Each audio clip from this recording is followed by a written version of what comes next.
combat operation. Sorry about that. No problem. And I was in Afghanistan with the 151 Infantry for 10 months. So when you were talking about Afghanistan and vaccinations, I actually gave vaccinations to a lot of the young children over in Afghanistan as well as in Iraq. Being a medic, we had definitely a lot of different jobs to do. One is not only take care of our own people, but take care of the people that we were there to help. So Very good. So that's a little bit about myself. I come from a strong family of veterans. My dad served, all three of his sons served in the Army. We're 4 generations of Army. So it was kind of the family business. So a little bit about the Indiana Army National Guard. We're actually the oldest branch of military service. We're a component of the active duty Army, but the Army National Guard is actually the oldest branch. We were founded in 1636. And we were actually the ones that secured our country's independence with the Minuteman, which is one of the reasons why the Minuteman is our symbol, is because we're the ones who secured our country's independence. The Indiana Army National Guard actually wasn't founded until much later. It wasn't called the Indiana Army National Guard until actually a battle that happened in 1811 that actually happened this month about 4 days ago. In 1811, we had the Battle of Tippecanoe. And that is when the Indiana Army National Guard was actually put into place. And from that point forward, we have been in every major conflict that our country has been in. And we were actually our 38th Infantry Division in Southern Indiana. It's called the Liberators of the Bataan because we liberated the Philippines. So that's a little brief history about the Indiana Army National Guard. Our motto is we live here, we work here, we serve here. And other than any other branch of military service, the Army National Guard is more community-based than any other branch of service. Each of the 54 states and territories has an Army National Guard. And in Indiana, we have almost 70 armories in the state of Indiana. So we are community-based, we're in our communities, and we're here to assist our communities. We have actually a 2-pronged mission. Our first mission is to take care of our communities in the state of Indiana. And that requires us to be state activated for hurricanes, blizzards, and tornadoes that most of you have seen the Indiana Army National Guard or the Army National Guard activated for these natural disasters. What some of you might not know is that we're on the forefront of the COVID-19 response as well. There's actually 1,400 soldiers in the Indiana Army National Guard who are activated right now working in our state prisons because they need assistance. We're working in healthcare facilities. There's 200 of us working at Elkhart General Hospital right now to supplement the nursing shortage. There's actually from Indianapolis all the way up to northern Indiana, all the way down to Kentucky. We're in long-term care facilities, helping to assist in any way we can. We're at COVID testing sites, we're giving vaccinations, and we're also taking care of about 11,000 refugees from Afghanistan right now at Camp Atterbury in Indiana. So we've had a pretty large mission over the last year and a half, not only to help secure the health of the Hoosiers in Indiana, but also to welcome these immigrants and these refugees into the state of Indiana and provide them with medical care and safety as well. With that, our other mission is a federal mission, and that we train with our allies, and sometimes we're deployed to combat. I myself, like I told you, have been deployed to combat twice, but that mission has shifted since combat operations has been reduced. So now our mission is to train with our allies. I've been to 9 different countries. I've had the privilege of training with the Israelis, training with the Australians, training with the Japanese, and creating partnerships.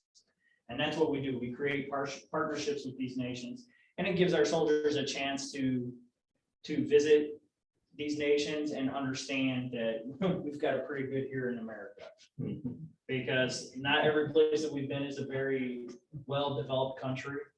We've trained in a lot of Eastern European countries, and I'm always happy when I get back home because we are definitely privileged in this country. So I used to work for the Elkhart County Sheriff's Department for many years, and I decided to come into recruiting for the National Guard because I wanted to try to catch these young men and women before they ended up in the criminal justice system. So that I could provide them with several different opportunities to better themselves, that opportunities that young men and women sometimes don't realize they have. So the opportunities that the Indian Army National Guard can offer these young men and women is we pay 100% college tuition up to a master's degree now, for 1 week in a month and two weeks in the summer of service. For 39 days or less a year, they're going to get all the benefits that active duty soldiers get, but you also get the educational benefits that will pay up to a master's degree. We also have paid job training, and we partner with Helmets to Hard Hats, just like active duty does. We create a handshake between our National Guard soldiers and the unions, so they can be electricians, plumbers, masons. And if, in case you guys didn't know, most of the units in this area, Michigan City, Valparaiso, LaPorte, Gary, are all engineered units.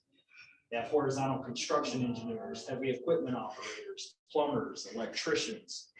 This creates the opportunity for these young men and women to get jobs and get the training and the skills necessary to move on into the unions.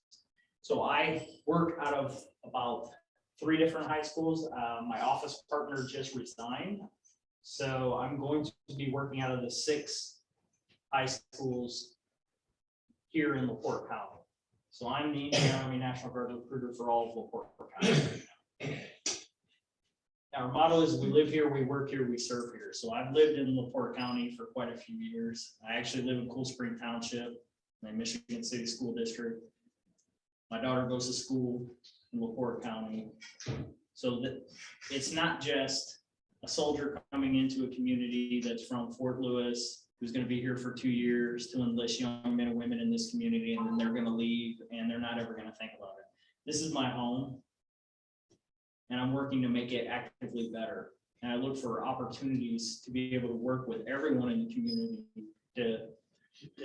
in case we can help support with our service, whether it's being in the parades, whether it's being a trunk or treat that we're at Bowl for a Heart, whether it's being at the high school as a substitute teacher, because I'm also a substitute teacher, just so that I can provide for that support for my community. Nobody comes in, and I'm sure every veteran in here and every veteran who's ever served will say, nobody joins the military to get rich.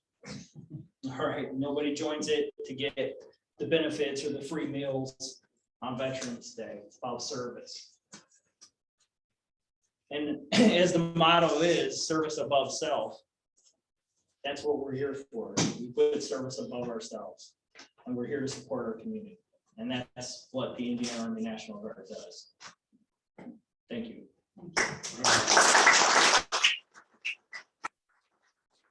Anybody have any questions? Yeah. You spoke about 70 armories. Yes. In Indiana, and we have like 92 counties. Correct. So how is it determined? Is it like so many people per square, whatever, that you have an armory, or is it by geographical? Actually, it's more about cost effectiveness at this point. We actually used to have closer to 100 armories in the state of Indiana. So what they've been doing is building new armories and combining units into those armories. Each unit used to have their own armory, but now we're building these super armories to kind of combine all the resources. Obviously, I don't try to get too political, but obviously with the current climate, the budget's not what it used to be. So we have to make sure that we utilize the resources that we have available to make sure that we're always ready to mobilize and help the state of Indiana. And by doing that, by combining units into armories and being more resourceful with the funds that we have, we've reduced it down to about 70 armories. And what's the makeup of that armory? It's you got a top guy, you got a top person, and then you have what? It depends on it. If it's a company, then there you will have a company commander, a first sergeant, a readiness NCO, a supply sergeant, and usually a recruiter that works out of there that's your active duty personnel. If it's a battalion headquarters, then you're going to have a lot of more active duty personnel working out of the Army, all the way up to Lieutenant Colonel, Sergeant Major. It just depends. A lot of the units in this area are combat engineer units. Each kind of region, we're a very heavy infantry state, so we have a lot of infantry units. But the Indian Army National Guard is one of the only states that can be fully self-sufficient as a military. We have anything from cybersecurity to dental techs, to paralegals, to combat medics like myself, to infantrymen, to artillery. We even have a special forces unit, special operations unit, guys that, are jumping out of the airplanes and snipers and all that cool stuff. And then we have an aviation unit in Gary and an aviation unit in Shelbyville with Black Hawks, Apaches, and Kiowa helicopters.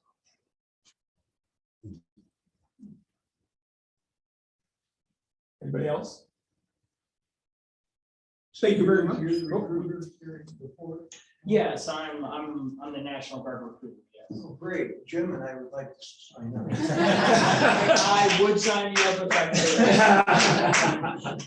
could. Aged out. I'm about age.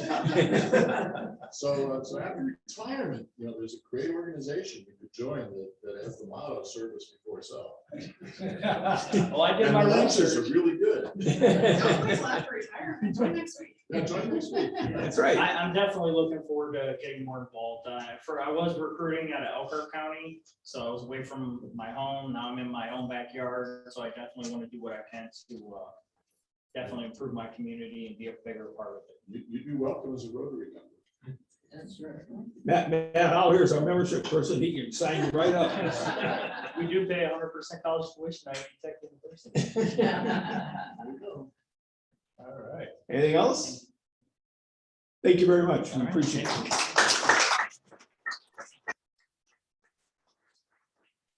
All right, well, next week, I think we're gonna still be able to meet here. I counted up the number of people that are gonna be coming. It's gonna be a total of around 25, 30. So we can still meet here. We won't have to use the Salvation Army. You didn't know we were gonna do that, did you? So we're lucky we're not using it, right? Okay. And it's gonna be a joint meeting with regular membership and the STRIVE students and the STRIVE mentors, okay, are gonna be here also.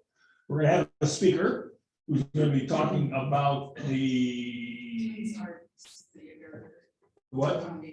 June's Arts Foundation. Yeah. That's it, okay.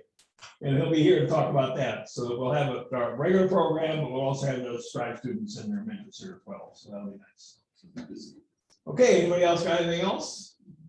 If not, enjoy yourselves. This meeting is adjourned. Thank you. Thanks. Thank you, folks who got online. Thank you.